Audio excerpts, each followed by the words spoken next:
One of the world's best car salesmen sat down with me to explain how he's able to average selling over 120 cars a month while only working 18 days. Meet Frank Kenidi of Honda Piazza in Springfield, Pennsylvania. Frank, thank you so much for coming on the show. Before we even get into like how you sell so many cars and all of this crazy stuff that you're doing for the automotive industry, I got to know, tomorrow's the last day of the month and it's a Friday. And just because I know you're probably not working because there's this thing I heard about Frankless Fridays. You don't go in on Fridays. You got it, brother. We ended our month today. I'm going to be the 0.0001% of people that are. I'm going to be golfing tomorrow. I got a golf out. I got something to do in the morning for a friend of mine at 8 a.m. Drop the kids off at school.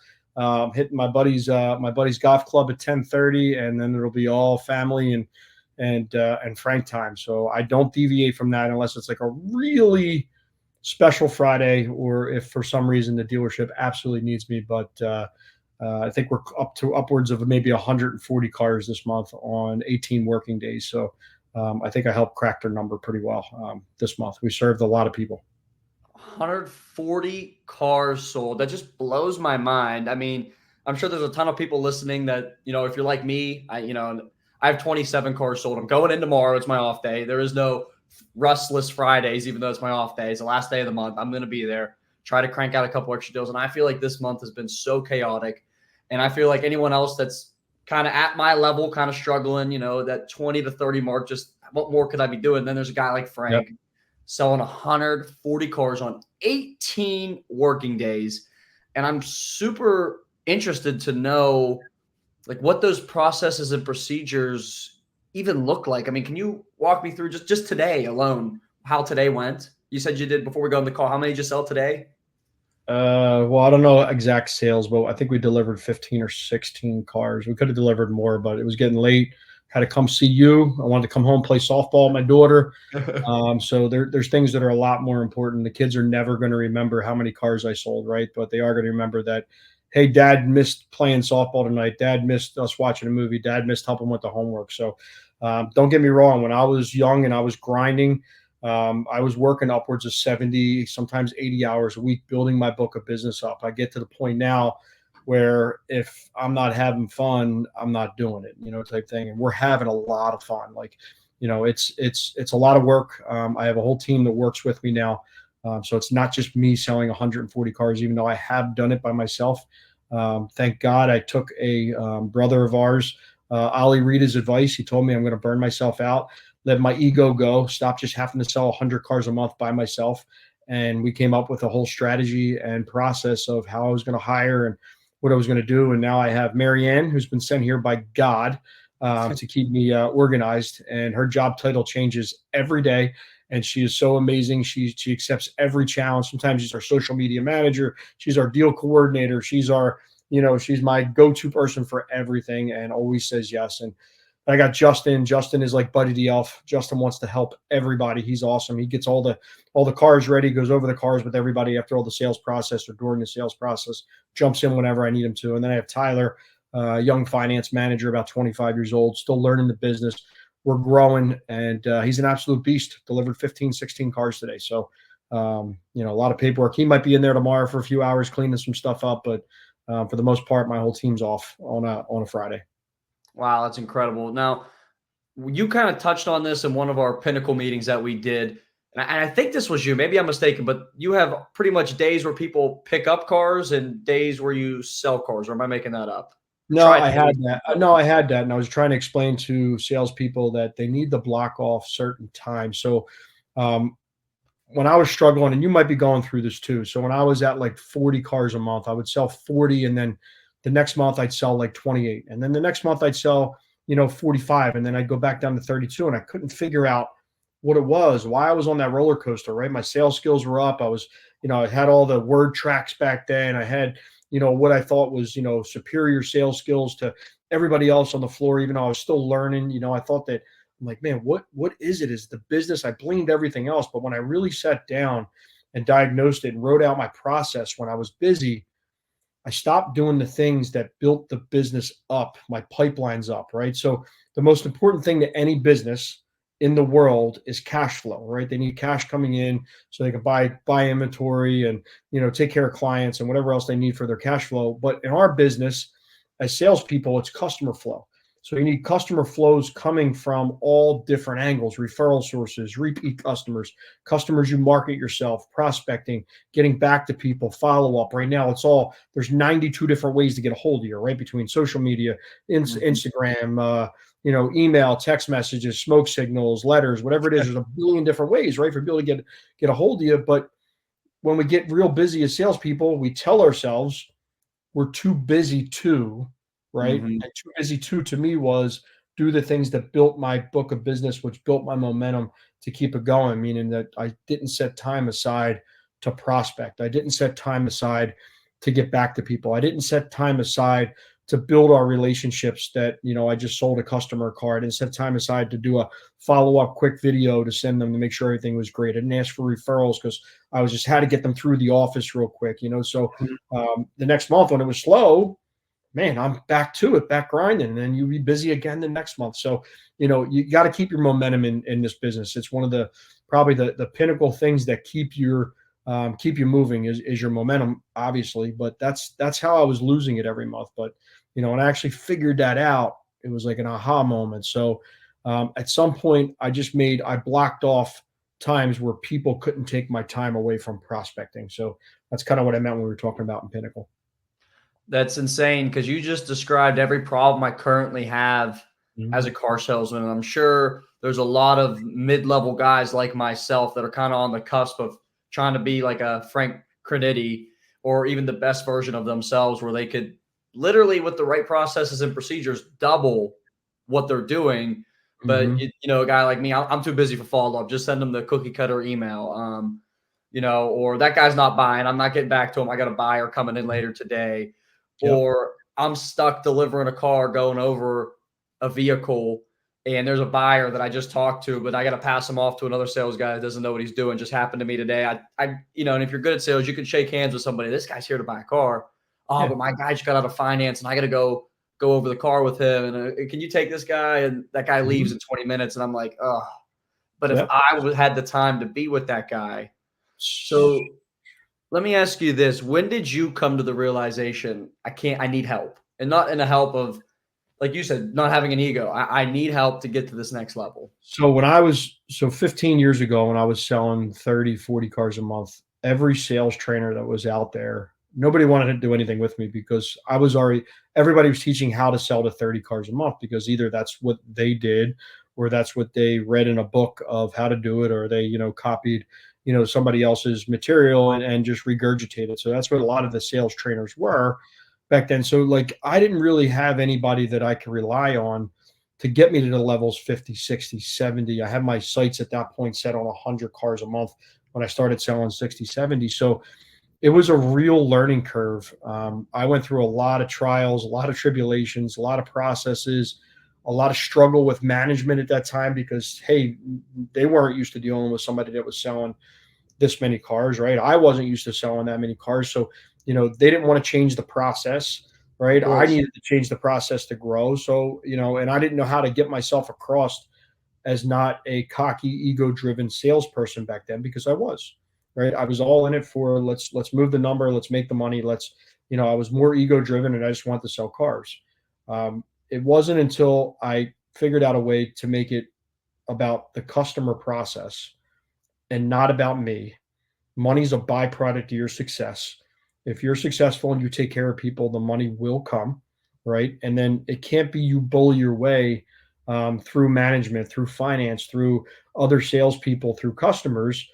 Everything that I do in business always has to be a win-win. Okay, Dr. Stephen Covey talks about it. Everything has to be a win-win in business.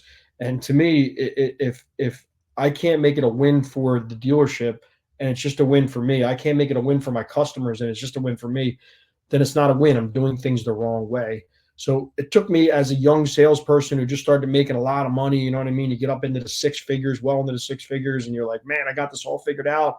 Everybody's supposed to bend over backwards. For me, Uh-huh. it doesn't work in the long term, if it even works in the short term, right? Because you need people to be successful around you. You really do. So it wasn't until I realized that I was really able to grow through the levels, to get management on my team, that they just started moving obstacles for me. And once they did, that really opened up a lot of light. So when you're at that 30 car level with a lot of salespeople are, and they can't figure out how to get past that 30 car level, because that's kind of the toppers. You might get into the 30s, up to the 40s, but until you learn how to get your processes down so that you're not constantly like this all over the place with customers, right? Until you learn how to have that customer that comes in and you're not starting at point A from an internet lead all the way to Z to take it from transaction all the way to being able to earn that relationship. When people are coming in as a referral, or you're bringing in your own business from social media where you can speak from a stage and have all these people want to come do business with you, the script actually flips. People are lined up to buy cars from you. They want to come in and see Russ, right? They're not here that, hey, I'm Frank, I'm here to buy a car. I'm here to see Russ so he can sell me something, is where you want everything to come. That's where like the Jedi master starts to come in at that point. And that's where everything gets really easy. You know, it's not so much transactional business anymore. It's people trust you that don't even know you personally, but it's because they see you on social media, they can relate to you, and they see your process, right? I'm not the best salesperson in the world. I'm not, right? I sell probably more cars than 99.999% of people, right? I sold over, I think, 1,200 cars last year. We're on record pace again this year. We're going to blow that number out of the water. And to some people, those numbers are like outstanding. How could you do that? Like, it's impossible. And like, there's no way you can sell all those cars yourself. And I tell people, I don't sell all these cars myself. And salespeople goes, aha, I knew it. There's other people selling cars for you. There is. They're the people in the community that trust me enough to refer in their uncle, their cousin, their daughter, their brother, their neighbors. They are my biggest sound offs, right? They're the people that are screaming, you have to see Frank. You don't want to go anywhere else. Like, I'm going on vacation next week. People are booking their car buying experience around my vacation. I've never sold them a car before. I've never met them before. Right? They're like, hey, we'll come in on Wednesday. We'll put our order in. We'll come back next Tuesday and pick everything up. Is that okay? I'm like, yeah, this is awesome. Absolutely. But people will do that when you have social proof, right? When you can prove it, when you can show your process. So the game changes at a certain point. You don't want to be just hustling to get the 30 cars a month, right? Because then what happens, they dangle this manager tag in front of you. A lot of dealerships, right? When you're in your 20s and 30s, and at those numbers, if you're going to stay there, it's possible. You know, if that's the approach that you want to go, and you want to manage people's time and you want to build a team, that could be what you want to do. But when you start getting into the 40s, the 50s, and you only have to work 4 days a week, we have some people working 3 days a week in the Pinnacle Society selling that many cars. That's when the game totally changes. It's fun. It's a great career. Right? I'm not college educated. I went to college for a semester. I hated it. I went for accounting. I thank God I quit. I ain't doing this. Like, I hate ledgers. I hate numbers. Like, I don't want to do it. I want to talk to people. And Good thing you didn't finish go to college, right? I am very blessed that God led me in the right direction in a lot of times in my life. Yes, very, very blessed. Now, what percent of your business is typically referral and repeat? Referral and repeat is probably 70% of my business right now, give or take. Last time I looked at it, was probably about 70% of my business. People think that referral and repeat should be 100% of your business. There's sales trainers that'll tell you referral and repeat should be 100% of your business. You should be completely relying off of nothing else. And that's all, to me, that's all BS. You need to bring in fresh flows of customers, right, to keep growing your business.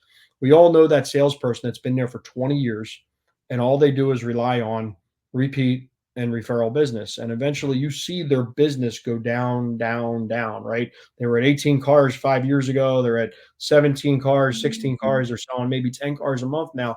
You start to lose some of that. Somebody goes to a different brand, right? There's not that brand loyalty. Somebody starts making more money. They necessarily want to spend more money. You know, don't want a Honda anymore.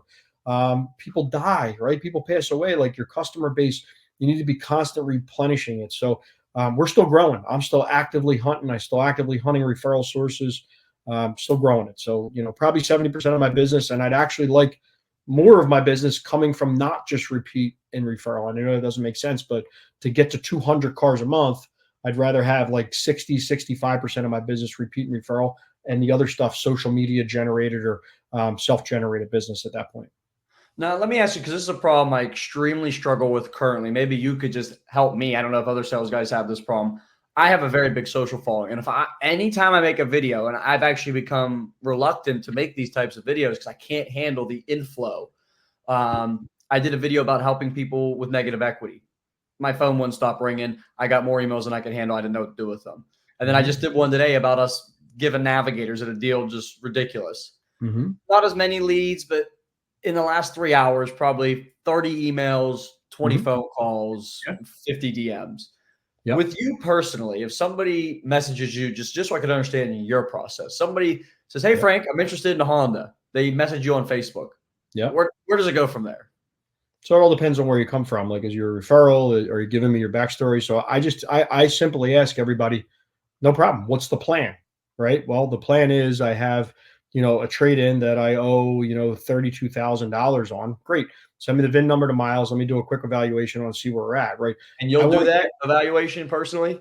No, I don't want anything to do with evaluation. So my used car manager is an absolute beast. Some days he'll do 50, 60 evaluations for us. And there's some of them are cars that we're buying. I get paid to buy cars for the dealership too. It's a big part of us generating our inventory. So sometimes when I put a post up, I'll put 50, 60. I've had times when I put 100 VINs in via auto, you know what I mean? And we're doing some evaluations, but listen, people will get to the point if you kind of just get to the point yourself, right? And that doesn't mean, hey, you got to get everything out of everybody right away. But, to be a sales professional, I don't want to waste anybody's time, right? So I don't want to bring them into the dealership if, the payment that they're going to have is going to be $800-900 a month and they can't afford more than $400 a month. I'd rather explain to them a situation to possibly get out of that, to game plan, for the future. I mean, I put up a credit amnesty post the other day. I got, 45, 50 inboxes, emails, text messages, like it goes insane. So now, what is that? I don't mean to cut you. I don't even know what credit amnesty means. I'm sorry. I got a bank right now that if you have a 525, 550 credit score, a little bit of money down. I got some interest rates that are 2, 3, 4% right now. So I just got somebody with a 515 credit score today, a 4.99% rate. I need that bank. I need that on a car. So that's some of the stuff that we teach inside Pinnacle, how to build relationships with underwriters in the business, right? Because I send anywhere from, $2 million plus over a month to a particular bank and a particular underwriter. They're more than happy to help you because our repo rate is so low. So there's a lot that goes into it. And, but sometimes I get more thing. Sometimes, to your point, sometimes I get more leads than I can handle. Like Marianne will do an internet blast, email blast for lease customers or our service customers. At the same time, I'll put up a post and we just get bombarded. So we like to spread it out because you don't want to be the person that cries wolf. All right. I don't know if you know the cry wolf story, right? But you don't want to be the person that can't deliver, right? The little kid cries wolf, and then the parent keeps coming out and then they do cry wolf and there's really a wolf at the door. Okay. And the parent doesn't believe them because they always say wolf, wolf, wolf, and there's never a wolf there. Well, if you can't deliver, you're crying wolf. So you don't want to put something out that you can't handle at some point. Some people would say you want more leads than you can handle. Sometimes in some respect, but then you need to change your process to be able to get back to some people, or people will start to call you out on social media, right? So if I couldn't deliver, people would start to call me out on social media. And your social media following is a little bit different, right? You're more national, okay? And I used to be too. I used to have thousands of salespeople that were my friends on Facebook. I have went through and I've actually deleted just about every salesperson that I friended back in 2000 when I sold, 1,300 cars and everybody wanted to know how I did it and all this stuff, 2019, 2020. Because I don't want them seeing my Facebook post, because all that does, Facebook only shows so many of a percentage of the people what you're posting, right? So let's just say I have 5,000 friends and 20,000 followers and only 10% of them see it. Well, if it's the same salespeople commenting, congratulations, good luck, blah, blah, blah, they're the ones that are going to see my stuff.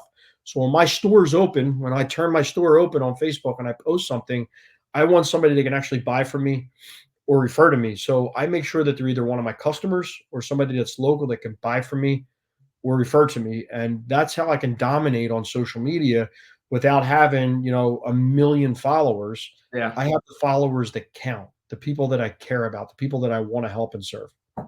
No, and it's, in one of our pinnacle meetings, whether it was you or another guy said, when it comes to, and I have other things going on, of course, and this is no excuse, but, when I built my social media, I don't know what I was thinking. I was just having fun. But if I were to go back and say to me or anyone building their social media, what is your goals?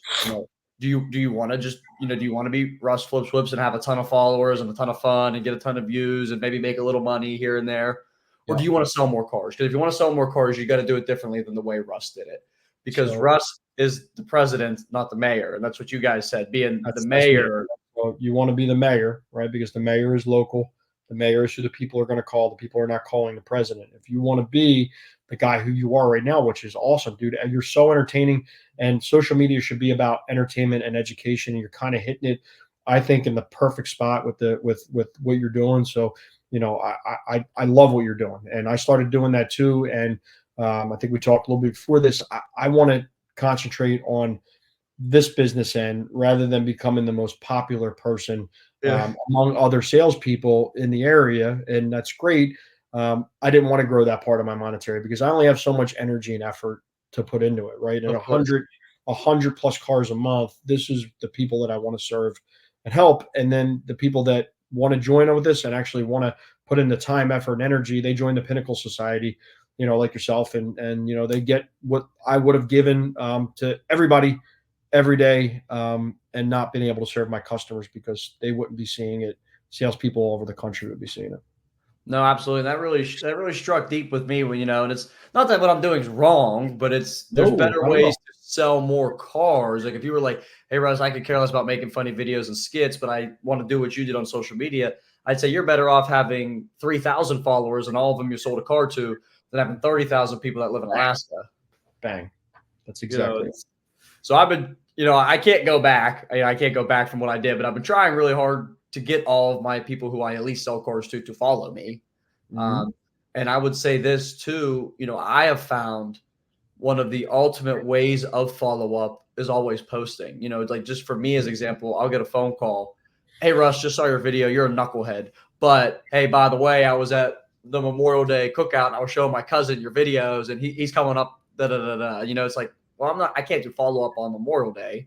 I'm not going to call every customer I've sold a car to on Memorial Day, but every customer I've sold a car to can see my posts on Memorial Day. You get to speak from a stage rather than speaking one-on-one, right? So that's how I dominate. I win with multiplication and not with addition. So what I learned in the one semester there at college is that multiplication usually works out better than addition, right? So I like multiplication, and if I could speak to a stage in front of multiple people on social media, I can get referrals and build that book of business and not just sell one car as a transaction and never see that customer again. That's what happens most of the time in this business. It's, hey, thank you so much. Do you mind doing that survey for me? I appreciate everything. You just spent hours with that customer. They gave you all their personal information, told you stuff about their family. You talked about what they do for work, and then you didn't friend them on social media. You didn't follow up with them, right? You didn't find out what other people in their house were driving. You didn't become their friend. You didn't become likable on social media. This is how people remember who you are, and you just let them go. You wasted that person's time and your person's time, especially if you gave them the best delivery process ever. People even are like, man, that was awesome. Thank you. And you're like, thank you so much. Appreciate your business. And you let it go. You just ruined that for every one of their friends and family that now have to go somewhere else and deal with a non-superior salesperson, right? An inferior salesperson, and put them through the rigmaroles of what a normal car sales process should be. I mean, we're humming at about 38-minute delivery process right now. So that's going over the car, getting the paperwork ready, everything prepped up. People are in and out. They are so happy doing our Who's Next video. Like it's the way that it should be for every business. Listen, if I was in the doctor's office and they were helping me not be sick, I don't want to sit there for more than 20 minutes. Nobody does, right? Mm-hmm. So if I'm giving somebody 30, 40, 50, $70,000 plus for a car that I'm buying from them, do you think they want to sit in a dealership for 5 hours, 2 hours, 6 hours? No, people have better things to do with their day, so I deliver the process that people want. Now, you're saying a 38-minute delivery time. I'm assuming you have agreed upon numbers, copies of everything. Mm-hmm. in a scheduled time, and then somebody else is going over the car with them, not necessarily you? Justin is, yeah, absolutely. He's the best. So he's got really good what I call bedside manner. He's able to go over these cars. I mean, that's you need any good dealership should have a delivery coordinator for their salespeople.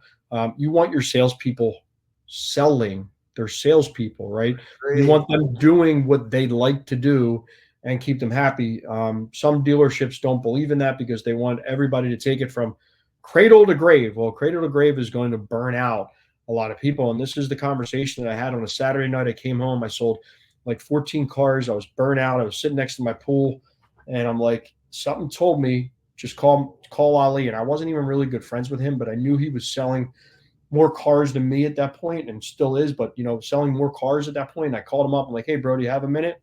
A minute was a 2-hour conversation. He put his family aside for me for 2 hours. And we talked about it, talked about ego, talked about our families, how much time that we want to spend with our families, how long we want to be in this business. Longevity is like, bro, you're younger than me. You're motivated. You have to put your ego aside and just stop. I know you want to say that you did it by yourself, and I did. I sold 100 cars a month, every month consistently for almost years, and pretty much burnt myself out. Now, when I say by myself, I still had a guy like gassing them and make sure they were washed up. But I did the delivery process. I did the going over the cars, the setting up the phones. Like, it'll just wear on you. It takes your energy. It takes your enthusiasm away, right? You sell a car, there should be a great process for that customer to be able to get moving through the process.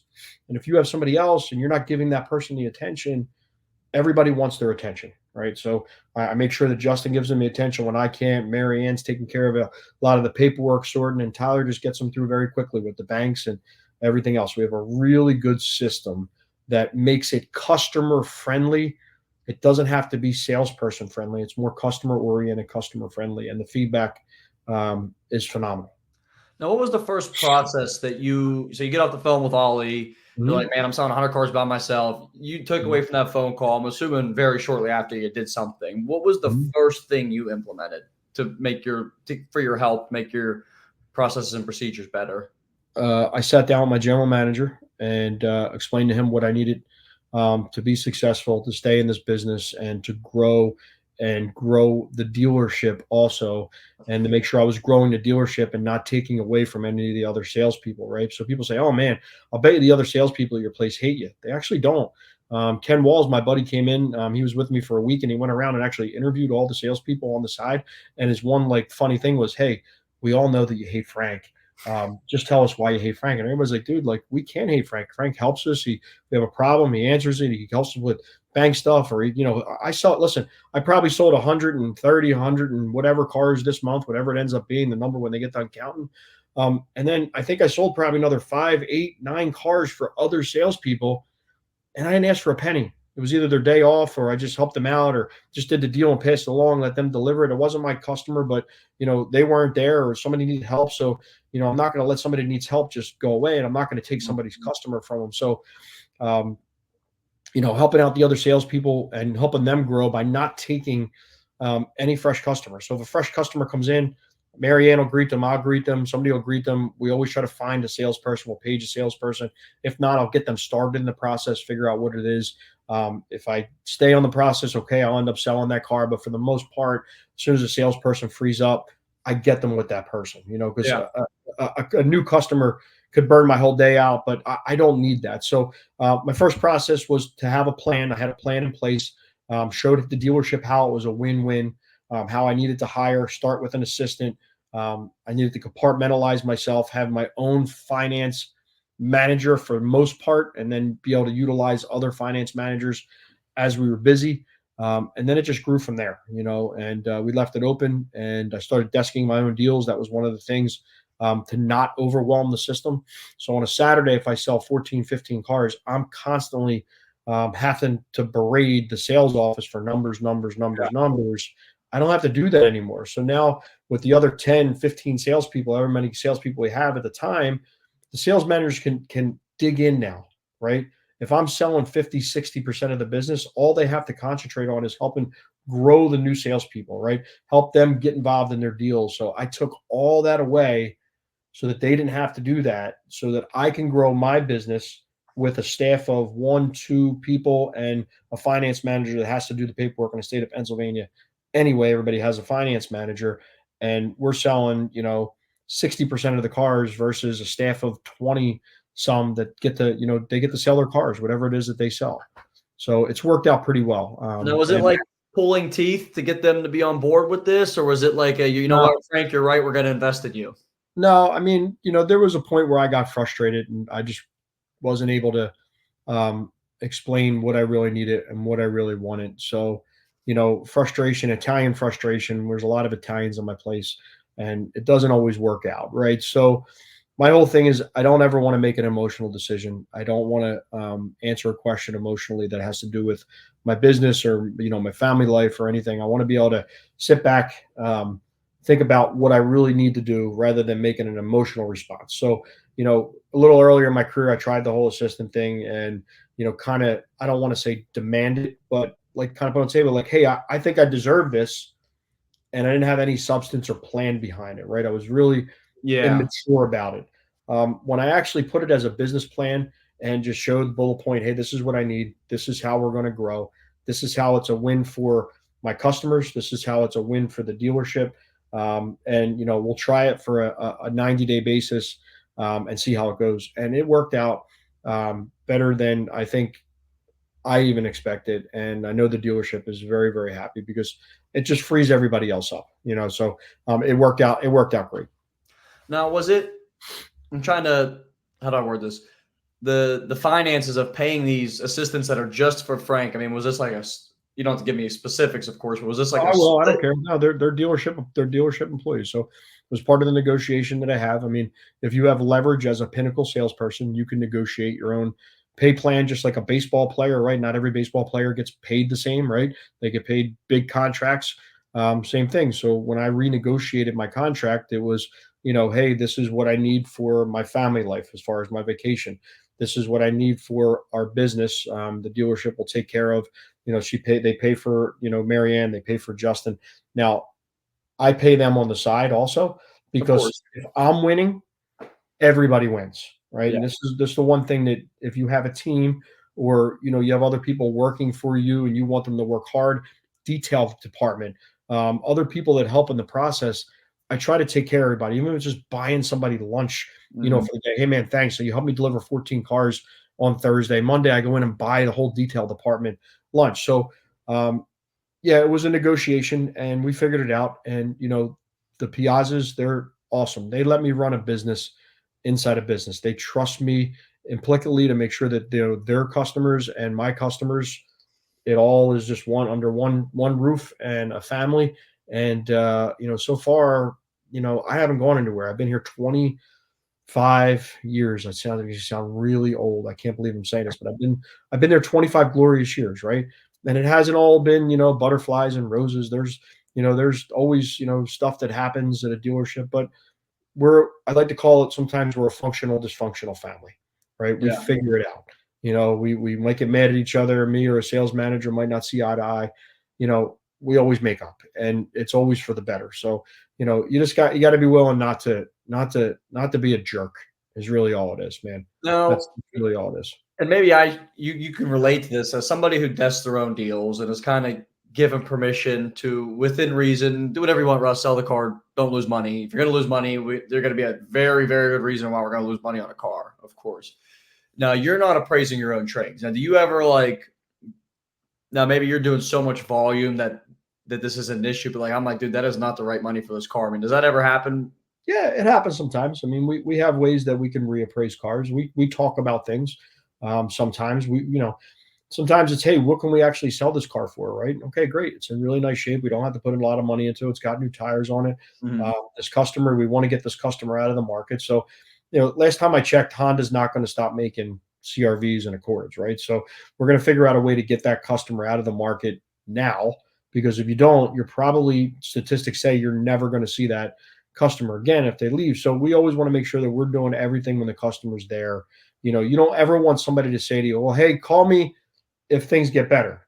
Well, if you were going to call a customer if things get better, I would never let you leave, right? If it was going to get better, it should be better now.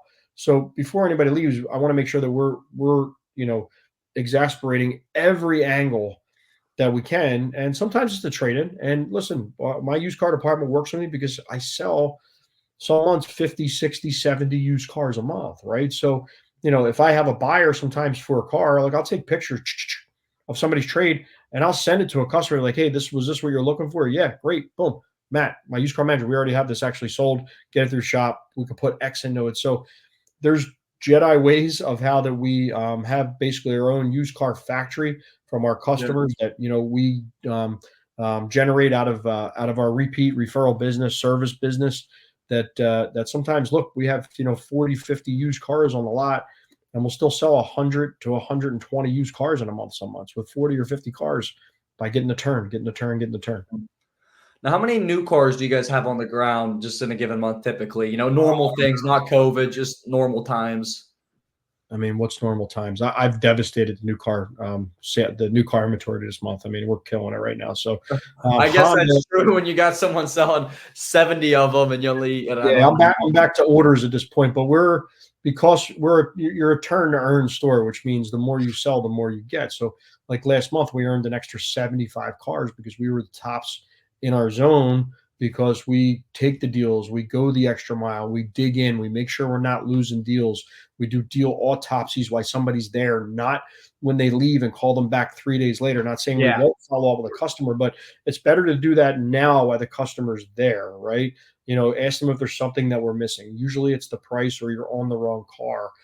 We have ways to, figure out if we're on the right car that we ask everybody before they even start negotiating on a car. So, we take a lot of, when I say we are my sales staff, my team, we take a lot of what I do every day and what I train in Pinnacle Society, and we put it to work. So, that's the one thing that makes I feel me unique. So at this level, still selling cars, right, and training all the salespeople on stuff that we're actually doing today.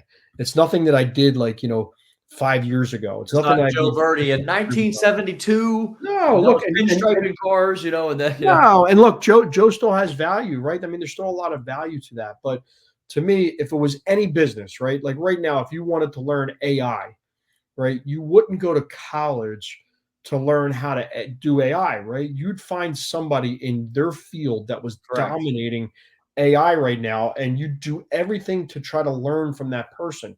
You'd pay them, you'd go through their classes, you'd read all the literature you can, you'd watch all the videos you can on that person. So if I want to learn something, I want to learn something from somebody that's relevant right now, Doing it, exactly. especially in the climate that we're in. Things change so rapidly.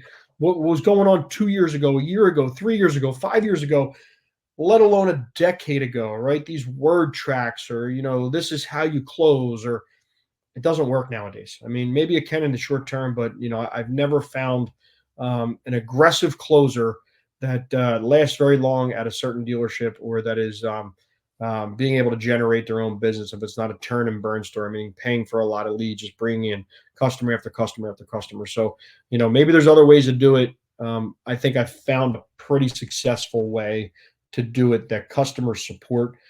And the one thing that I'm very proud of is everything that we teach, everything that we do in the Pinnacle Society, everything that I do on these podcasts, everything I do in a Facebook interview. I would feel comfortable with every one of my customers listening to it, watching it, asking me questions about it, because we're very proud of the process we have. We're very upfront with what we do.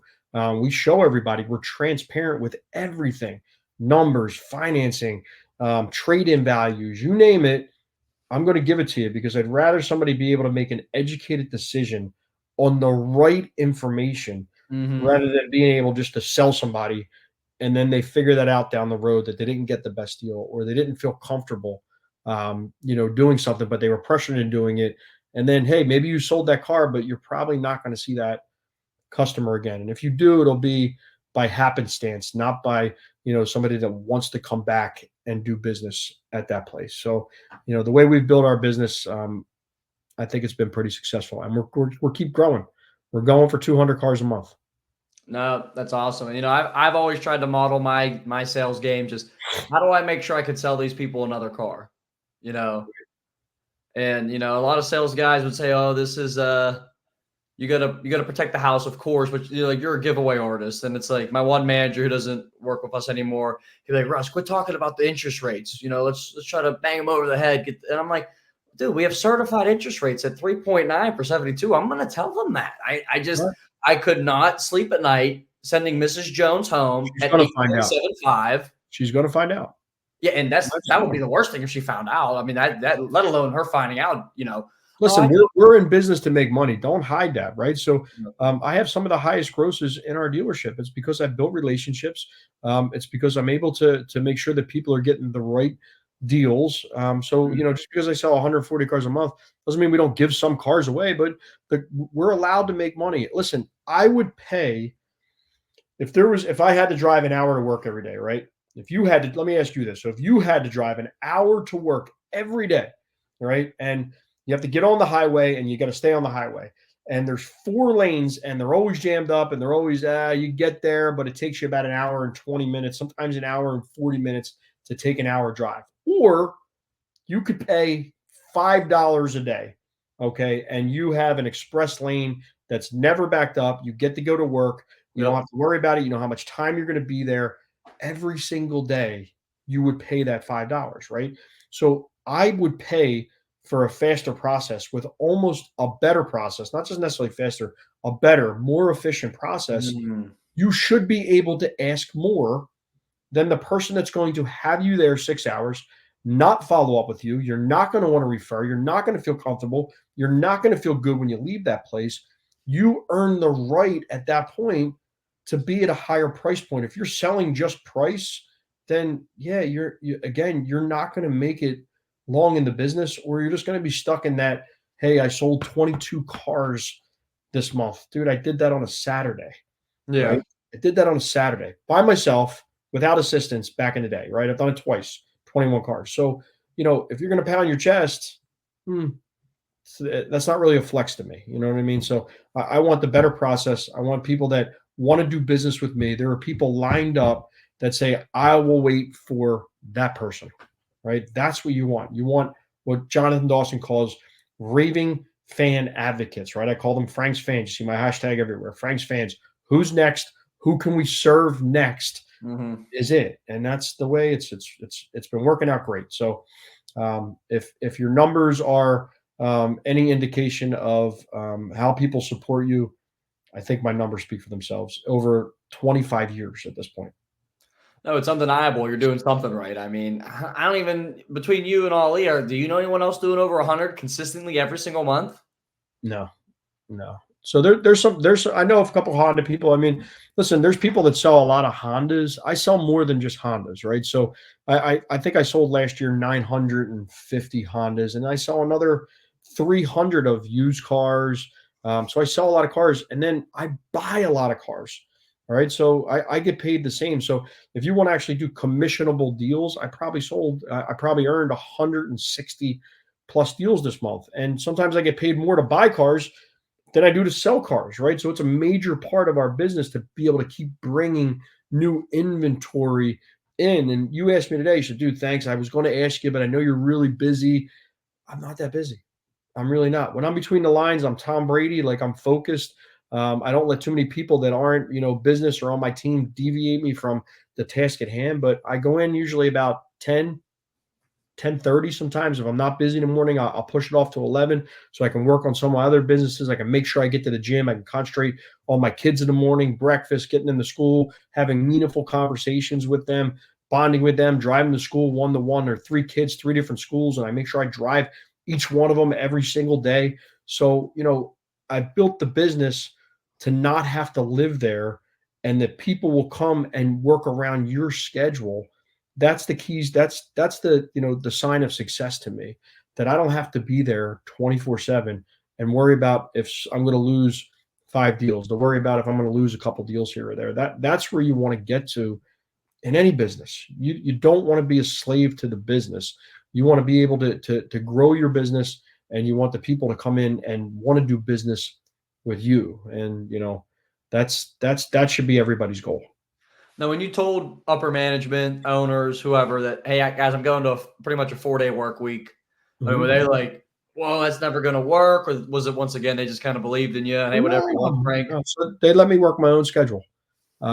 Listen, like, we've I said, there's some ups and downs, just like there is at any business or any relationship. It doesn't matter if it's a relationship with your spouse, relationship at work. There's always ups and downs. There's good times. There's bad times. Um, when I was able to make sure that ownership, management, they knew that I was focused and that I had the dealership's interest at heart and our clients' interest at heart, and they see how much I care. They see my passion. They know I'm not going to hey, just pull off and let customers not feel like they're being taken care of, or Frank's never here, or any of that stuff. So when I'm not there, Mary Ann's there.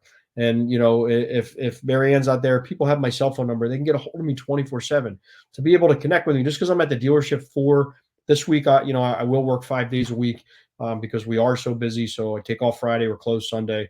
I go in about 10:30. I'm out of there usually at 6:30. I'll stay later if I have to, 7:30.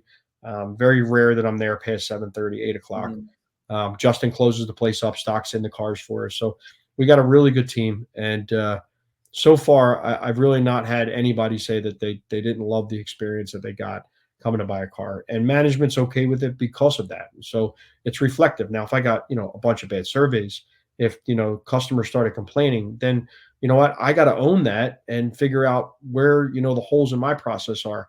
So if I pushed it right now to 200 cars a month, Russ, that's where we'd be. We'd have holes in our process because we wouldn't have enough staff to be able to take care of the people the right way. So I'm at the point right now where to grow, I'm going to have to add one more staff member so I don't burn Justin out.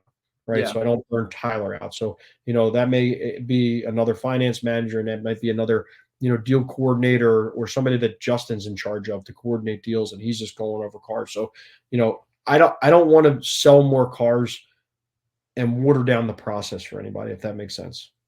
Yeah, it's almost like, how do you grow, but you don't want to grow too fast, too quick, and you got to be able to justify bringing these people on. Obviously, I don't know your numbers and how much you're actually generating the dealership, but it's like we sell more cars, but we make less money off 200 cars than we off 140, 150. That's a lose-lose, and you mentioned everything has to be a win-win. Mm-hmm. Yeah, there's some dealership models that don't work that way, but I mean, we make money. We're a Honda dealership. We make plenty of money. We do pretty well. So, if things start to go sideways, I'm sure somebody will say, "Yo, we have to have a meeting," and then we'll figure it out. So, again, I'm not selfish. I'm not money driven. I do make plenty of money. I'm at the tops of, this industry. The industry's been great to me. But money, again, is the byproduct of your success. If you're successful, if you're taking care of people, if you're solving people's problems, if you're getting back to people when they have a problem, if you're not pawning them off to service, you'll be successful. Your money will grow, your name will grow, and at some point you don't even worry about the money. I don't care. I know I'm going to get paid. I don't care. I don't check my paycheck. I don't check my account. I don't have to, right? Because I've built the business to where I care about the business, not about the money. And that's where you really want to get to as a salesperson. And obviously the money has to be there. Your pay plan has to be right. It's got to be worth it, right? I wouldn't be running around selling 150 cars a month if it wasn't worth it. And management knows that, ownership knows that. So, we have a pay plan that works out for everybody. Yeah, no, that's phenomenal. Would you say, now, how much of a role does Honda's just genuine loyalty, brand loyalty play into part with how well you're able to do what you're doing? Is it a big part? Could you do this with any brand? And where do you think Honda plays? Before COVID, I would have told you it played a huge part in it. Brand loyalty right now is, I think, at its lowest point I've ever seen, ever. So you have to sell the sizzle. Even the people that have had Hondas, the ones that would usually just come in and renew their lease. I'm selling the sizzle. I'm selling the product. I'm demonstrating, showing people the new upgrades and everything on there, because there was a lot of brands that weren't loyal to their customer base, right? They were selling cars, at market value, 10,000 over MSRP, not taking care of their customer base. I tried to limit a lot of that and make sure that the customers knew that look, there was going to be a day when the market's going to come down a little bit. So, my whole approach was make sure I put everybody in a lease that I can, so that, they're protected on the back end, meaning they're not going to owe eight, nine, $10,000 more on their car when it's done, right? So people trusted me to guide them through that process. Even people that usually bought a car, I leased them a car, and they're coming out of them now, and they're happy as could be because I showed them what the numbers, were going to be. Could have been, yeah. Yeah. So brand loyalty is, yeah, Honda's a great product, right? I mean, it really is. Toyota's a great product. Subaru's a great product. There's a lot of great products out there, but there's not people selling 100 plus Subarus every month though either, right? So it's the product, but it's your passion behind the product. It's your work. It's your likability. People want to deal with people that they like, right? I mean, do you want to buy something constantly of somebody that you don't like? I go out of my way to go buy TVs from a guy down in Delaware that I like. I pay him more than what I would get at Best Buy, but I freaking hate Best Buy. I hate going in there. I've never had a good experience besides me just going and picking something up. I don't get the answers. I feel like I'm getting sold, and then they just pitch me on everything that I don't want or don't need. I went to my guy Dave, and I'm like, hey, man, this TV I want. He goes, why do you want that? And I tell him, blah, blah, blah, blah. He goes, definitely not the right TV for you. You don't need to spend that much. Here's when you spend. And then there's times where I said, hey, this TV I want, and be like, dude, you need to spend like an extra $2,000 because this is the one that you actually want. But I have somebody that I trust and that can show me, not to just show me how to save money, but can show me how not to waste my money, right? Because I would have been pissed off if I bought the TV that I thought I wanted rather than the projector and everything that he showed me that I actually needed. So, I go out of my way to do business with him because he's likable. I trust him, right? So you got to find these people in your life. Like, I have an accountant I can call, text right now, anytime. If he's not with his family or doing something that's, that he can't answer, I'll answer the phone. I have a lawyer that I can call. I have 2 or 3 lawyers that I can call at any time of the night. They'll answer the phone for me, or at least a text message. Hey, I'll get right back to you. It's super important, right? I have a doctor that I've had, my whole life, and I have his cell phone number. I can text him. How powerful is it if you have a real estate agent? Same thing. I got real estate agents. I'm that car person that everybody can text, call for insurance, right? I'm helping people lower their insurance. Insurance prices are going through the roof right now, right? So it's not just you're buying a car and this is your payment. You're buying a car, this is your payment. And now, hey, your new insurance payment, right? So, we've branched off a business that's actually an insurance agency. So we're able to help quote between 12 different companies that I can show them, how to be able to save money, and not just spend, between a $600 car payment, a $350 insurance payment, plus everything else that goes along with a car, being able to lower all those costs if that's what they want to do, right? Some people want to hire the cost. Some people want the balled out version. They don't care what it is. They're making money. So, but there's other ways to help them save money. And, as a sales professional, you should be able to offer services, like that to be able to help people. And then you become invaluable to everybody, right? Car, call Frank. Problem with insurance, call Frank. He's got a guy, right? We got a guy. We got a girl. We got a person. We got somebody that can help you. If it's not me, I can guide you in the right direction. But to be able to have those people in your Rolodex, I'm old, in your Rolodex, in your phone is very powerful. So everybody has my cell phone, 484-368-9000. There's some people that think it's a dealership phone. The phone starts ringing at 5:30 in the morning. I still answer and transfer them to service because I don't want them calling any other number besides my number, right? Absolutely. I don't want them to ever have to think they can't rely on me. No problem, Mrs. Jones. 1 second. I'm going to transfer you to service. I'll call service on 3-way, get them on there. Hey, I got Miss Jones in the line. She has set up an appointment for blah, blah, blah. I'm going to transfer over. Great. No problem, Frank. Got it. Boom. I never say, hey, Miss Jones, call 610-789, blah, blah, blah, blah, blah, blah. 484-368-9000. Yeah, I'm off today. Can you I'll text you the number, leave a message. Nope. That's why some sales guys don't even see I see it happen all the time. Some sales guys don't even see what's wrong with that. They just I don't know if you can teach that feeling that I have and that you have. I don't know if that's a teachable feeling. Maybe I'm wrong. No, it's teachable. It's teachable because I've taught it. So like there's people that haven't had it.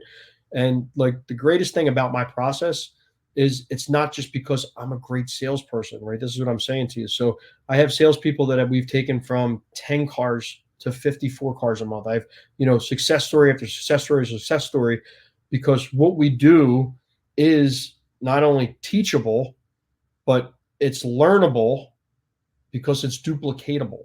Okay. You don't have to become Frank Kenidi to grow your business, right? I don't want you to become me.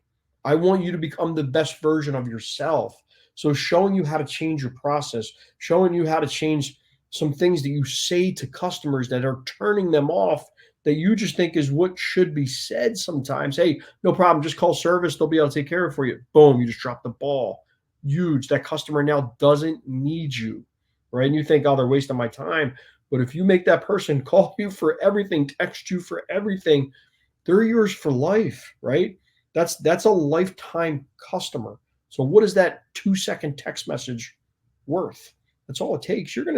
Some days I go 1,400 text messages I see on my counter on there. Boom. Like, it's crazy.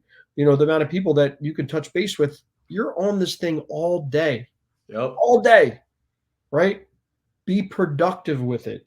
Make this a productive machine, not just something you scroll and play and reels. So if I'm in bed in the morning, I open my phone and I catch myself on reels, you know what I do? I throw my phone across the room. So I have to get out of bed. I need you to start throwing my phone because I get sucked in sometimes. Just throw it. I just threw my phone. I just threw it across the room. I literally throw my phone. So I get out of bed. I get my routine going. I get to the gym. I get my blood flowing. I go through all my contacts. I go through all those instant messages, text messages, emails. I write them down so I can actually accomplish things during the day. I cross them off a list. It gets momentum going in the day. And this is where salespeople, they don't have a plan. They walk in, they have things in their head that they don't write down, so they forget what happens. They get bombarded by a problem. Somebody's check engine light's on, a battery's dead. Somebody's at the body shop. Somebody's asking a question. There's a sales meeting. There's somebody ordering breakfast. There's it's lunchtime, right? I was going to make a video, but I got too busy because you didn't write it down and you didn't have a plan of attack, so you had nothing to execute. Right? You don't go into a business meeting without any type of plan for anything. And I don't go into my day without any type of plan for anything. At least you have to have an outline. You have to have something, right? So, that's a lot of the stuff that's duplicatable that will grow you from 30 to 40 quickly. You don't have to grow like this, right? You can grow like this. And the thing that I'm most proud of professionally in my business is I've never had a down year ever. In 25 years, I've either grown my business units or income every single year over 25 years. So that's pretty impressive to me when I look at that. Over 25 years, I've never had a down year. Especially in sales, and that kind of leads me to my next question, and I really want to hear your take on this. You mentioned you push people towards leases for their benefit, not for your benefit. And I was listening to a podcast and I believe it's up your way. I'm sure you're familiar with Paragon Honda. Oh, yeah. So they're the number one Honda. Anyone listening, they're the number one Honda dealer. Now, Frank's the number one Honda salesman, but the owner or GM, Ben Benstock, he mentioned that if a customer does not lease a car or go 60 months, they go over 60 months, that everyone in the entire dealership's commission is cut in half. Yeah. And I understand why he does that. Do you have something in place like that, or do you just kind of mentally try to? No, I just want to make sure that customers understand the financial ramifications of their decision, right? So there's loans, there's 84 months. God, I think there's a credit union that does 96 months of your finance. 96 popping up now in PA. You're putting yourself in a situation that you're not going to get out of, you know what I mean, for a long time.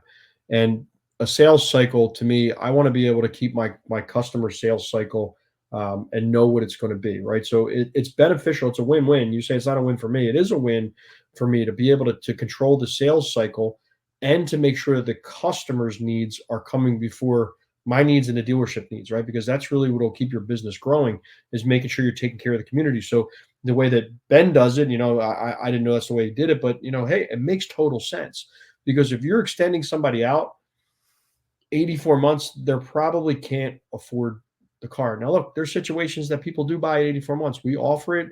So I'll go over it with everybody, but especially during COVID, I made sure that I approach everybody with lease and buy numbers. I don't ask people, are they here to lease or here to buy? We find the right car, we make sure they're on the right vehicle, and then I show them how they can own, how they can lease. And owning is kind of like, it's a misnomer. People say they want to own, and they never actually do, The right? bank owns that car. Now, They real just pay a quick, higher I gotta payment the entire just time. the owner of my dealership has been trying to implement this for years now, and I'm gonna show him this video. So every customer that comes in on a new or used car gets a lease. Lease and buy numbers, everybody. I'll make sure my owner watches this because he's been going crazy. And I'm just to blame as everybody else. I don't have time for that. I'm too busy. It takes 2 seconds to do it. And you're taking, I don't know what your closing percentage is, but you're taking over 140 ups, obviously. Over 100% my closing percentages, over 100% because I close more deals. We sell 2 cars to one customer. So if you really want to nail it down, it's over 100%. You're like, there's no way this guy's BS. So listen, I've worked with a lot of salespeople over 25 years. I've worked with a lot of managers. I get along with probably 90% of them. The 10% that worked with me that didn't like me, if they seen me, anything that I'm actually saying here that wasn't true, they would call me out in a heartbeat. So everything I'm telling you is 100% happens every single day. My office is in the middle of the showroom. It's all open. There's an open desk, so you can see everything that happens, right? So you want to take more high quality customers that want to buy from you rather than somebody that you have to sell, right? Or you want to have to sell your own customers the sizzle and why they stay with you rather than starting from point A with people. But hey, like when you're building your business, you have to get that going, right? You got to get that transaction, but you have to turn it into a relationship. And most people don't know how to do that, right? They think, oh, I have to tell them my whole life story while they're sitting in front of me for 6 hours, and that'll start my relationship. That is the last thing that ever happens. And the reason I know that is I watch people at our dealership that are there for 5 or 6 hours with another salesperson on a Saturday. They come in, they're the first ones there at 9 in the morning, and they're still there at 3 o'clock in the afternoon, right? And the next day or Monday, they'll come back with a title or they'll come back with an extra key. And I do this on purpose. I know who their salesperson is, and I'm in the middle of the showroom, so they gravitate towards me and say, hey, I have this title I have to drop off. And I'll say, great, who was your salesperson? And they'll go, like this guy, brownish hair. And listen, that person spent 6 hours with that salesperson. I watched that salesperson sit in front of them. They talked about everything, and they don't even remember who they were, right? So, that's where most salespeople drop the ball because a lot of us know how to sell, right? A lot of us know how to sell. A lot of us know how to be likable, and we know how to sell. We just don't know how to grow, right? We're just that flower that just doesn't grow. We just sit there. We're pretty. People come, they smell us, they look at us, we get watered, and we just don't grow. We're just there. Well, I want to grow, right? I want to be one of those big trees in California. I don't know what they're called. Like, I want to keep growing, right? I want to keep growing. Is this Sequoia? Yeah, there you go. Now, how do you, at such a high volume, establish and maintain current and new relationships on 15 deals on a Saturday, 38-minute transaction? Half of that time, you're probably not even involved if they're in F&I and going over the car. So you got 15 minutes with a customer. Does that sound right? Yeah, it's been constant contact over either text message, instant message, and then they see me on social media every single day. Then we friend them if we're not friends with them, right? You say you try to get people to follow you, like you drop the ball right there. You don't try to do anything, right? You're a salesperson. You just spent all that time. That customer gave you all that personal information, and then we're scared to ask them to take that next step in our relationship. You just gave them world-class customer service, right? That it came in to see you. They seen you on social media. I want to make sure that I friend that person. I get inside their circles. I figure out who that I can help else in their family, in their household, maybe that other person that's there with them, that's driving a car that I've never met before. So, you need to be able to take it to the next level. And a lot of people that, salespeople, they come in, they sell the car, they let that go. And the person that's sitting across from them, they think, hey, they're just there for support, or they're there to help them with numbers. They don't see them as a potential customer. They don't see them as a potential referral source. Even though that person loved your process, they said, man, that was awesome. Thanks for taking care of my cousin. Thanks for taking care of my son. Thanks for taking care of my daughter. That was an unbelievable process. And we just let them leave. We don't know who they are. They forget about us because we didn't friend them on social media. They don't have it.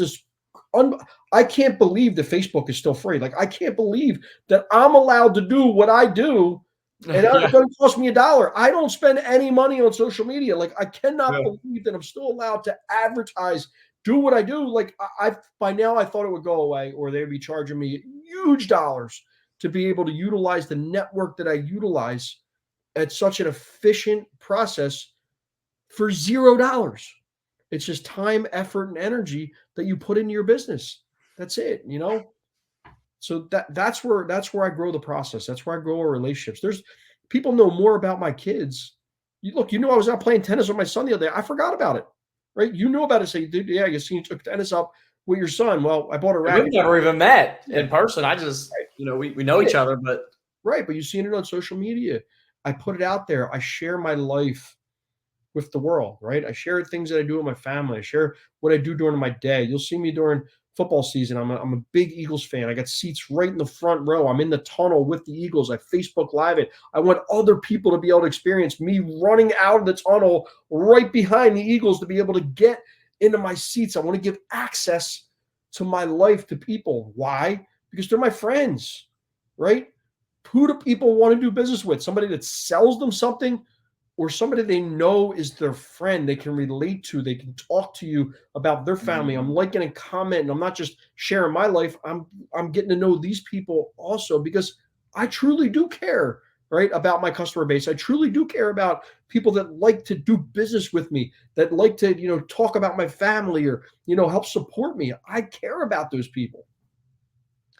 it's just you make it, and it is so easy. I'm just sitting here, my brain's like, man, I had a couple customers today that was, I dropped the ball on all of Yeah, them. but No it one wasn't, followed me on Russ, it social wasn't media. easy for me back when I started, because I didn't have a blueprint, bro. I Mhm. didn't have this, right? I mean, look, I was just like you're kind of like one of the first, to the barrier of entry of doing like somewhat of entertainment, parody, and education in what you're doing, right? So you're getting a huge following, and it's growing for you, and people are getting to know you. And I did the same thing on Facebook. I got in at the entry, the barrier to entry early, right? So I got in at one of the greatest times. So I'm not, oblivious to, like, hey, you started this at a great time, but the next greatest time to do it is now. Like, because you're just going to keep putting it off, and you're just going to, somebody else is just going to sell more cars to you because they're going to pick it up and do it.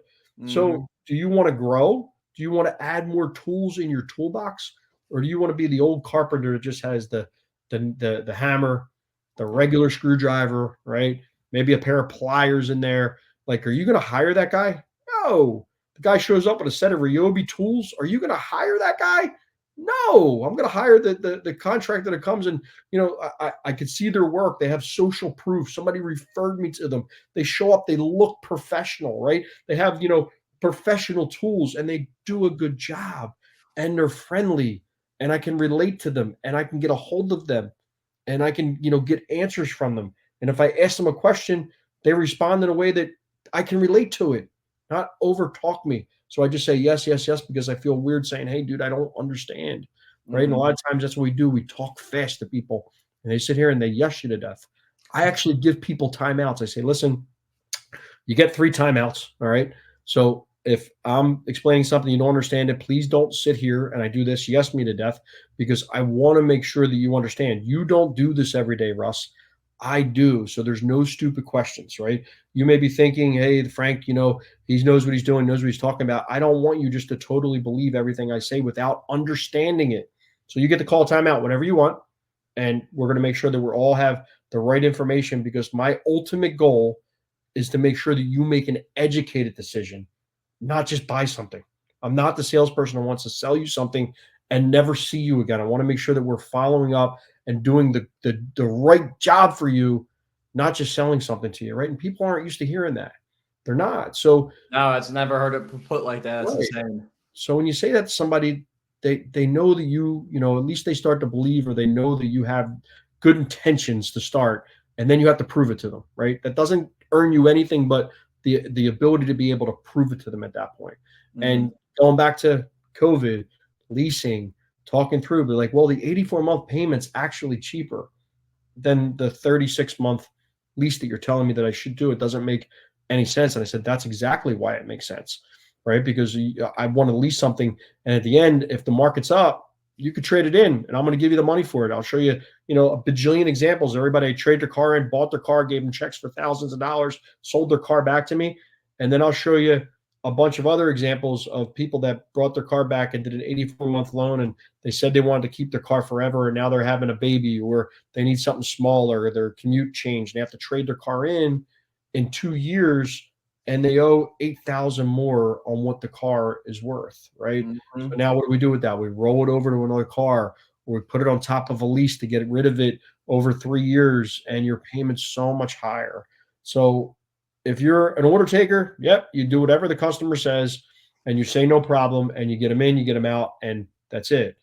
If you're a sales professional that wants to be in this business for the long haul, you want to earn the trust of the community, you want to work off of referrals, repeat business, have a ton of pipeline of customer flow coming in, you educate your customer base, you give them the information so that we can all make an educated decision what the best way to own, lease, or if this is even the right vehicle for you. Listen, I've talked people out of buying cars just in general. Like, dude, why would you do that? This is the dumbest thing ever. It's not. It's not. Like, sometimes I do, like, you can't afford this car. When somebody says I can afford an $800 payment, but I don't have the $1,000 to put down, we should have a conversation, right? Like, I'm nobody to judge, and you're an adult and you can make your own decision. But at the same point, like, I want to make sure that I'm setting that person up for success. So now, have you ever told someone not to buy a car and they did it? Because I did this maybe like 3 or 4 months ago. I was like, dude, I don't feel comfortable. This doesn't make sense.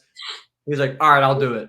And I'm like, well, I don't say that I don't feel comfortable because, you're an adult and you get to make your own decision, right? And listen, I could be wrong, but from my experience, my job as a sales professional is to make sure that you are making the right decision for yourself with the right information, right? So, at some point, some people say, dude, I'm good. You got another income coming in or whatever it is. And you have that conversation. You got to have either a good relationship with somebody or, a good vibe with somebody sometimes to be able to have that conversation. But I have. And some people have come back and thanked me, dude, thank you so much.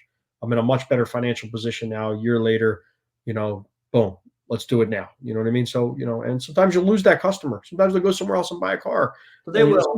This dude's an idiot. Why would he do that? Well, it wasn't the right thing for that customer to do.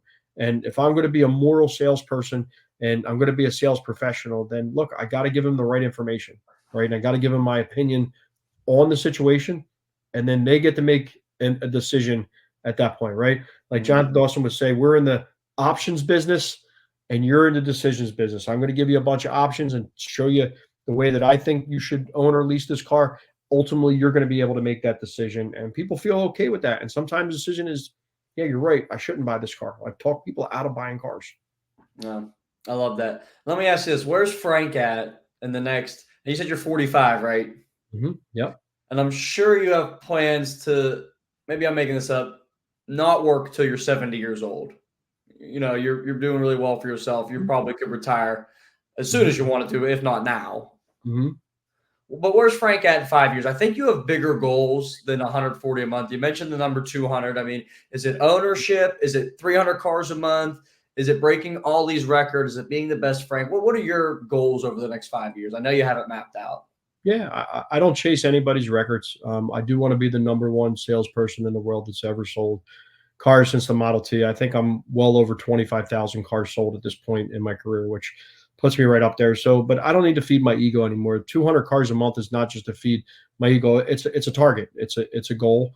And we want to push ourselves, right? So I don't want to go in and just sell cars. I want to have something that, we're growing and achieving to, and the team buys into that and they grow and, they see us growing and selling more and more cars and they're getting excited and momentum. So I do have a very, very detail oriented written out plan. I have about 7 businesses right now. We syndicate money all over the country. I just bought into a car wash. I'm starting to do insurance now.